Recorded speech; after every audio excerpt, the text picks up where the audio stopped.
우리 시간 말씀 앞에 우리 서신 우리 모든 성도님들을 주님의 이름으로 축복합니다. 축복할 때에 분명한 믿음을 가지고 아멘으로 응답하시기를 바랍니다. 평안하십시오. 성령 충만하십시오. 오늘 이 예배와 말씀을 통하여서 주님의 손에 붙들리고 주님의 손에 온전하게 만들어지는 복된 인생 되기를 간절히 축복합니다.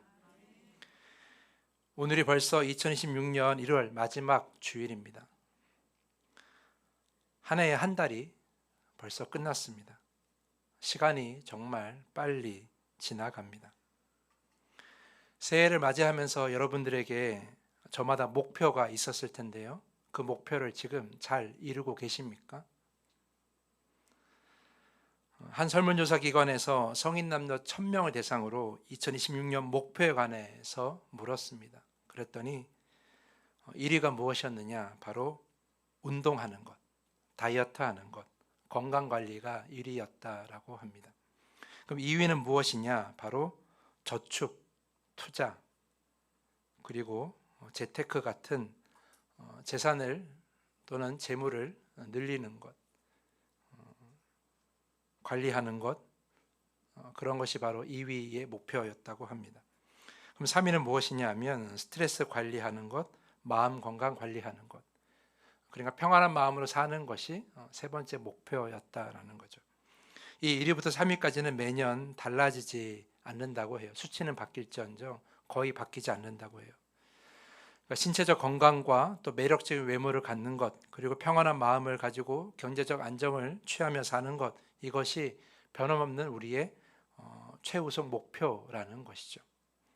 그 다음의 순위는 무엇이냐 하면 여행, 문화생활, 체험활동을 하며 새로운 경험을 추구하는 것, 그리고 가족관계를 유지하거나 개선하는 것, 그리고 독서나 예술활동 같은 취미와 여가생활을 시작하거나 확대하는 것, 그리고 흡연이나 음주, 수면, 식습관 같은 그런 것들을 멀리하고 생활 습관을 개선하는 것, 또는 자격증이나 외국어 등을 통해 자기 개발을 하는 것, 그리고 친구나 동료와 같은 인간관계를 개선하거나 확대하는 것, 이런 목표들을 다 가지고 있다고 합니다. 아마 여러분의 2026년 목표도 제가 언급한 것 중에 아마 하나씩은 있을 겁니다. 그런데 여러분, 우리는 왜 매년 이런 새로운 목표를 세울까요? 우리가 목표를 세우는 데는 딱 한 가지 이유가 있어요. 지나간 시간보다, 지나간 나의 삶보다 더 나은 삶을 살기 위해서, 더 나아지는 삶을 살기 위해서 그런 목표를 세우는 거죠. 그러니까 다시 말하면 그러한 목표가 나의 인생을 바꿀 수 있다고 생각하는 겁니다. 그래서 목표를 세우고 그 목표를 이루기 위한 계획을 세우면서 그 목표를 통해 그 목표를 이루면서 내 인생이 바뀌기를 바라는 마음으로 연초에 그런 목표를 세우고 계획을 세운다는 거죠. 건강한 나의 몸, 누구나 좋아하는 외모, 또 손에 많은 것을 쥐고 사는 풍요로움과 평안한 마음, 새로운 세상을 경험하고 내가 원하는 것을 마음껏 해보며 나에게 능력을 더하고 좋은 사람들을 많이 만나는 것, 이런 것들이 이전보다 더 나은 삶, 더 좋은 삶을 만들어 준다고 생각한다는 겁니다. 그래서 여러분들이 다 그런 목표를 하나씩 세우는 것이겠죠. 하지만 여러분 한번 생각해 보십시오. 재물이 바꾼 나의 인생이, 건강이 바꾼 나의 인생이, 또는 사람이 바꾼 나의 인생이, 또 만족감이 주는 나의 인생이, 또 내가 가진 능력이 바꾼 인생이, 그렇게 변화된 나의 인생이 과연 온전할 수 있을까? 그렇게 변화된 나의 인생이 가장 좋게 변화된 것이라고 할 수 있을까라는 거예요. 이 질문에 대한 답을 우리가 하기 위해서는 좀 다른 상상을 해봐야 되는데, 여러분 앞에 진흙이 있다고 한번 생각해 보십시오. 진흙 한 덩어리씩 다 여러분께 나눠드린 거예요. 도자기를 만드는 진흙을 나눠드렸는데 여러분이 그 진흙으로 무엇이든지 만들 수 있다고 한번 생각해 보십시오. 그럼 여러분은 뭘 만드시겠습니까? 뭘 만드실 거예요? 표정은 하나도 안 만드실 것 같은데, 저 같으면 컵을 하나 만들 것 같아요. 여러분은 뭘 만드시게요? 접시? 그릇? 아니면 화병? 어쨌든 여러분이 무엇을 만들든지 간에 정성스럽게 진흙을 가지고 만들어서 그걸 가마에 구우면 도자기가 될 거예요. 그럼 그렇게 만든 도자기는 여러분에게 분명 의미 있는 도자기겠죠. 내 손으로 직접 만들었으니까 그 의미 있는 도자기인데요. 그런데 그거를 다른 사람에게 판매할 수 있을까요? 여러분의 가족이나 또 여러분의 가까운 지인들은 그것을 가치 있게 여길지 모르겠어요. 하지만 대부분의 사람들은 그것을 가치 있게 여기지 않습니다. 돈을 지불하여 사지 않죠. 하지만 같은 진흙을 가지고 세계적으로 유명한 그 도자기 장인이 만들었다고 한번 생각해 보십시오. 그 장인이 그 진흙을 가지고 무엇을 만들든, 그릇을 만들든 접시를 만들든 컵을 만들든 무엇을 만들든지 간에 그 도자기는 아마 많은 사람들이 값을 치르고 사려고 한다는 거예요. 유명한 장인이 만들었기 때문에 그만한 가치가 있다고 생각하기 때문이죠. 제가 이야기하고 싶은 것은 이겁니다. 내가 만든 그릇이나 내가 만든 도자기나 그 장인이 만든 도자기나 사실 같은 진흙으로 만들었다는 거예요. 같은 재료로 만들었는데 누가 만들었냐에 따라 그 가치와 그 모양이 달라진다는 거죠. 우리 인생도 마찬가지 아닐까요? 재물이 내 인생을 바꿀 수 있고요. 건강한 육체나 외모가 내 인생을 바꿀 수 있어요. 또 하고 싶은 것을 마음껏 해보는 삶이 내 인생을 바꿀 수 있고요. 많은 사람을 알고 그 관계를 유지하는 것이 내 인생을 바꿀 수 있어요. 다 바꿀 수 있는데 그 변화에는 한계가 있다라는 거죠. 왜냐하면 재물과 내 육체의 건강과 외모와 또는 내 주변의 사람들과 또는 내 마음의 만족이 영원하지 않고 유한하기 때문이에요. 재물은 시간이 지날수록 그 가치가 떨어지게 되어 있고 육체의 건강과 외모도 결국 변하게 되며 내 마음의 만족도 금세 사라지고 주변의 사람들, 내 주변에 있는 사람들도 늘 한결같은 모습으로 내 곁에 있는 것은 아니기 때문에 이런 것들은 영원하지 않다라는 거예요. 그러니까 영원하지 않는 것들이 만든 내 인생, 그런 영원하지 않는 것들이 변화시킨 내 인생은 모래 위에 쌓은 집이나 또는 메마른 땅에 심겨진 그런 나무처럼 한계가 있을 수밖에 없고 영원할 수가 없다라는 거예요. 그렇게 우리 인생이 아무리 잘 바뀐다고 해도 그것은 결코 영원하지 않고 결국 다 부서지는 그런 모래처럼 말라지는 나무처럼 그렇게 우리 인생에 아무 의미 없이 돼버릴 수 있다는 것이죠. 그래서 저는 이렇게 생각합니다. 우리의 인생을 바꿀 다른 무언가가 필요하다라는 거예요. 돈이나 또는 사람이나 또는 능력이나 어떤 인생의 삶의 어떤 환경이 우리의 인생을 바꾸는 것이 아니라 그것은 한계가 있기 때문에 뭔가 다른 무엇이 우리의 인생을 바꾸어야 한다는 것이죠. 다른 무언가가 우리의 인생을 만들어야 한다는 거예요. 그것을 찾기 위해서 오늘 여러분이 잘 아시는 요셉의 이야기를 한번 해보려고 합니다.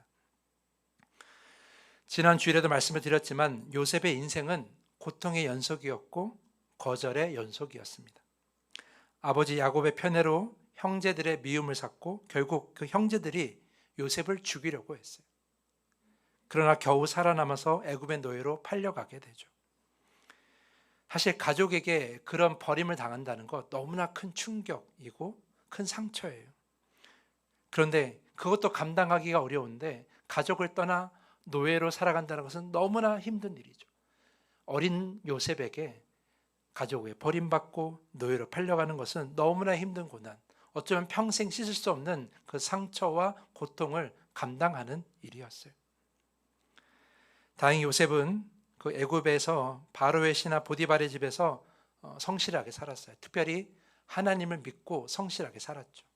그래서 인정을 받아서 그 가정의 총무가 되었지만 또 고난이 찾아와요. 보디발의 아내의 유혹을 거절했다가 누명을 쓰고 감옥에 갇히게 되는 거죠. 아무런 잘못도 없는데 감옥에 갇힌다는 것, 그것도 얼마나 큰 상처이고 얼마나 큰 고난입니까? 정말 선하게 살려고, 하나님을 믿고 말씀대로 살려고 애썼음에도 불구하고 그렇게 고난을 당한 거예요. 또 다행히 요셉은 감옥에서도 그 능력을 인정받아서 결국 감옥에 갇혀 있었던 그 바로의 술 관원장의 꿈을 해석해 주게 돼요. 그래서 그 관원장이 부탁을 하죠. 내가 꿈을 해석해 줄 테니까 이 감옥에서 나가게 해달라고. 근데 그 관원장이 꿈을 해석하여 그 자리에 복귀했지만 요셉을 잊어버려요. 요셉의 청을 거절하게 되죠. 또한 요셉도 거기서 또 거절을 당하고 배신을 당하는 거예요. 술 관원장은 요셉을 잊고 2년이라는 시간 동안 감옥에서 풀어주지 않습니다. 얼마나 큰 상처를 받았겠어요. 얼마나 마음이 허탈했겠어요. 내가 하나님을 믿고 여기까지 인내해서 살아왔는데 결국 내게 남은 것은 이렇게 죄수로 살아가는 것뿐이니 얼마나 마음이 힘들었겠냐라는 것. 그렇게 요셉은 고난과 거절의 연속이었다라는 거죠. 그런데도 요셉은 믿음을 잃지 않았어요. 하나님과 동행하기를 힘썼습니다. 어디에 있든지 간에 하나님을 찾았고 무엇을 하든지 하나님께 순종하려고 했습니다. 결국 하나님은 요셉에게 바로의 꿈을 해석할 수 있는 기회를 주셨고 바로의 꿈을 해석한 요셉은 바로 그 자리에서 애굽의 총리가 됩니다. 노예였지만, 죄수였지만 요셉은 뭐가 돼요? 바로 애굽의 총리가 되는 거죠. 그렇게 인생이 바뀌게 된 겁니다. 그런데 여러분 잘 보십시오. 하나님께서 바꾸신 요셉의 인생은 그저 그의 신분만이 아니에요. 그저 노예에서, 죄수에서 애굽의 총리가 되었다고 그의 인생이 다 바뀐 것은 아니라는 거예요. 하나님은 그것보다 더 많은 것을 요셉의 인생에서 바꾸어 주셨다라는 거예요. 그것을 제가 오늘 말씀드리려고 해요. 자, 총리가 된 요셉에게 자신을 죽이려고 했던 그 형제들이 찾아오게 되죠. 오랜 가뭄에 먹을 것을 구하기 위해 애굽에 내려오게 된 거예요. 요셉은 형제들에게 오늘 우리 본문에 읽은 것처럼 자신의 존재를 드러내면서 이렇게 고백합니다. 5절 말씀인데요.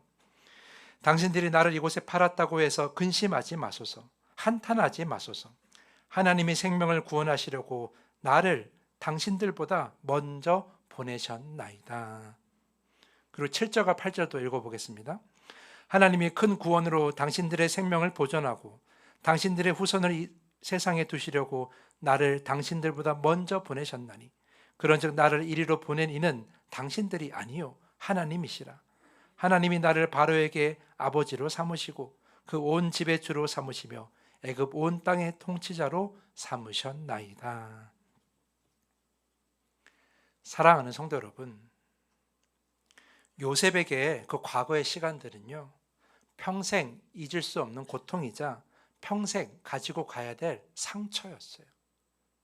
여러분들이 만약 요셉과 같은 인생을 살아왔다면 그 잊을 수 없는 고통, 그 상처 안에 늘 힘들게 살아가셨을 거예요. 그것은 애굽의 총리가 되었다 할지라도 지금 내가 뭔가 새로운 존재가 되었더라도 바뀌지 않는 과거의 시간이에요. 일반적으로 우리는 그런 과거의 시간을 어떻게 합니까? 그냥 잊으려고 합니다. 잊혀지지 않지만 잊은 척 하려고 합니다. 다 잊고 그 일과 전혀 상관없는 사람으로 살아가려고 합니다. 마치 아무 일이 없던 것처럼 그렇게 살아가려고 하죠. 그래야 견딜 수 있으니까요. 그래야 그 상처에서 벗어나는 척이라도 할 수 있으니까 그렇게 살려고 해요. 아마 요셉도 애굽의 총리가 된 다음에 자신의 과거를 그렇게 그냥 망각하면서 살아갔을지도 몰라요. 그런데 여러분, 하나님은요, 요셉의 그런 과거의 시간까지도 바꾸어 주셨어요. 그런 과거의 시간을 의미 있게 바꿔주신 것은 바로 하나님이었다라는 거예요. 어떻게 바꿨어요? 요셉이 하나님을 믿으며 살았으니까. 그 하나님이 요셉의 과거의 시간을 바꿔주신 거죠. 어떻게 바꿔주셨습니까? 형제에게 버림받은 인생이 아니라 하나님에 의해 보냄받은 인생으로 바꿔주신 거예요. 이건 너무나 큰 변화죠. 늘 버림받았다고 상처받아야 되는데 하나님은 그걸 어떤 인생으로 바꾼 거예요? 하나님이 보내주신 인생으로 바꿔주신 거예요.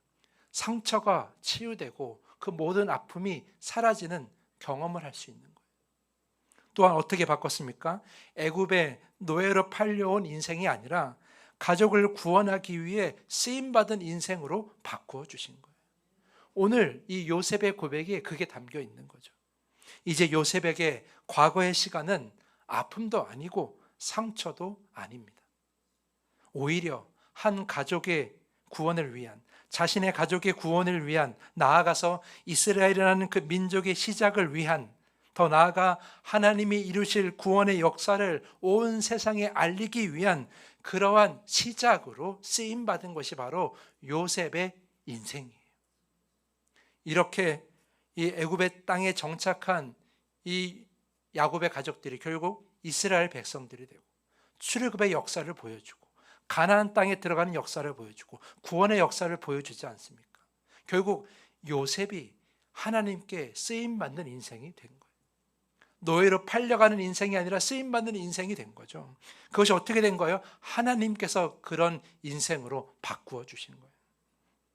단지 현재의 모습만 바꿔주신 것이 아니라 지나간 시간의 의미도 바꿔주시고 지나간 시간의 아픔과 상처도 눈물도 다 기쁨과 의미 있는 것으로 바꿔주신 거예요. 여러분, 우리는 그렇게 할 수 있어요. 지나간 시간, 지나간 과거의 역사, 과거의 경험을, 나에게 힘들었던 그 모든 시간들을, 나에게 상처가 됐던 그 모든 것들을 우리가 바꿀 수 있어요. 영화를 보면요, 그 모든 것을 바꾸기 위해 타임머신을 타고 과거에 가서 그 과거의 순간을 바꾸는 그런 건 본 적이 있어요. 하지만 그건 영화적 상상이고요. 우리는 결코 그렇게 할 수 없어요. 과거의 시간을 바꿀 수가 없어요. 과거의 상처는 상처로 남고 과거의 아픔은 그저 아픔으로 남고 과거의 무거운 짐은 여전히 나에게 무거운 짐으로 남아요. 우리는 결코 바꿀 수가 없어요. 그런데 하나님은 그 요셉의 모든 시간 속에 함께 하시면서 또 요셉이 믿는 믿음이 함께 하시면서 결국 마지막에 요셉의 그 과거의 시간까지도 의미 있게 바꿔주신 거죠. 결국 우리가 무엇을 믿느냐에 따라 우리의 현재의 모습뿐만 아니라 과거의 시간도 바뀔 수가 있다는 거예요. 저는 이런 요셉의 변화된 삶을 보면서 시편 30편 11절 말씀이 떠올랐어요.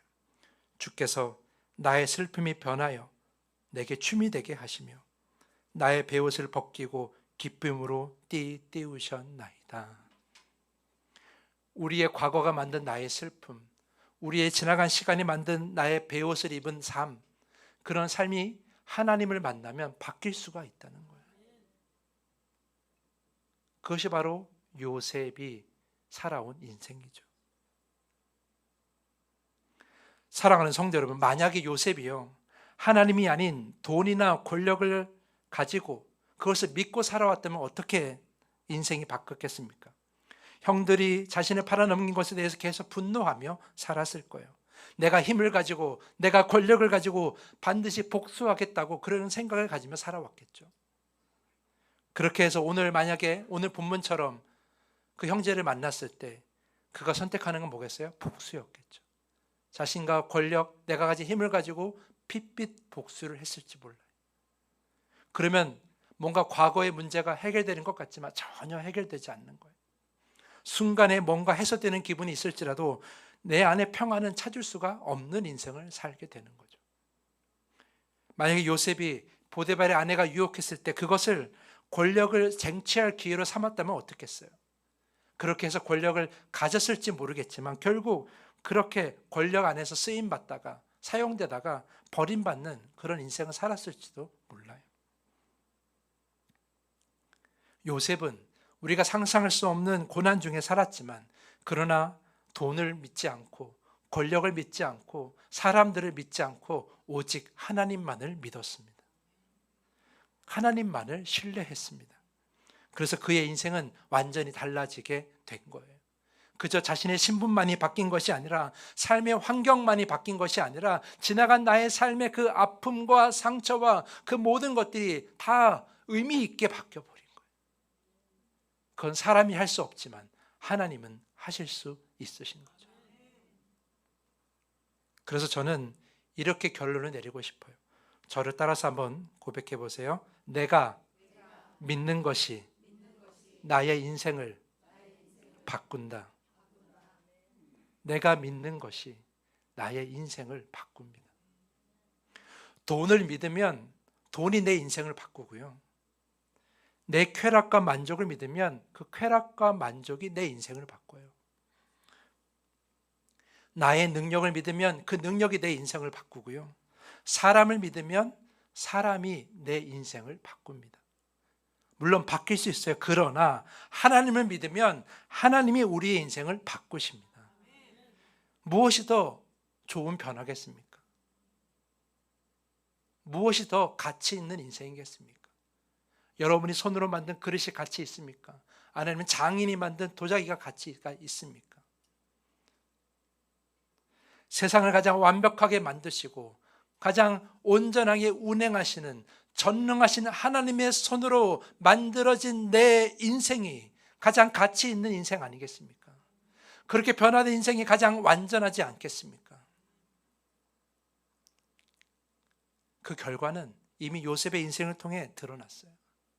그 누구보다도 가장 큰 아픔과 상처 안에 살았던 요셉의 인생이 오늘 의미 있게 바뀌며 그렇게 고백할 수 있었던 것은 요셉이 하나님만을 믿었기 때문에, 그리고 하나님의 그의 인생을 바꾸어 주셨기 때문에 가능한 일이었어요. 오직 하나님만이 지나간 시간을 포함하여 우리의 인생을 바꿀 수 있기 때문에 우리가 의지하고 믿어야 될 것은 하나님밖에 없는 거죠. 하지만 지나간 나의 삶을 돌아보면 그렇게 살지 못했던 것 같아요. 오랫동안 내 삶에 있는 문제들, 그리고 갑자기 나에게 다가온 문제들, 그 문제들 안에서 우리는 너무나 다급하게 재물을 의지하고 사람을 의지하고 나의 만족을 의지하며 나의 경험을 의지하며 나의 지식을 의지하며 살아왔어요. 그렇게 세상 것을 믿고 의지하던 여러분의 인생 얼마나 어떻게 변화되었습니까? 예수님의 제자 중에 한 명이었던 가롯 유다, 그는 성경에서 보면 매우 영리하고 계산이 빠른 인물이었어요.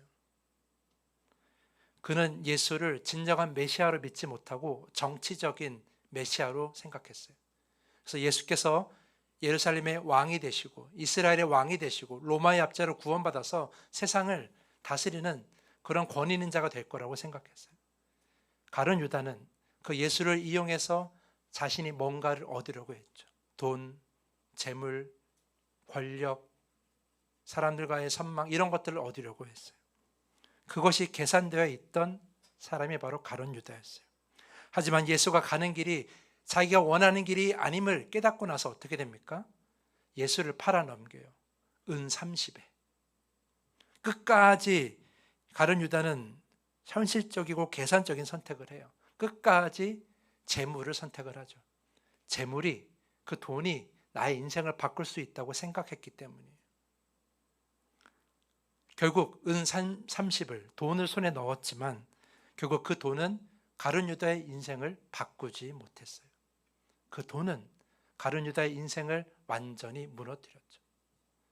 그래서 결국 그는 스스로 목숨을 끊으며 인생을 마감해야 했습니다. 미국의 대통령이었던 에브라함 링컨은 이 가룟 유다와 전혀 다른 인생을 살았어요. 그는 가난한 집에서 태어났고 어머니를 일찍 떠나보내야만 했어요.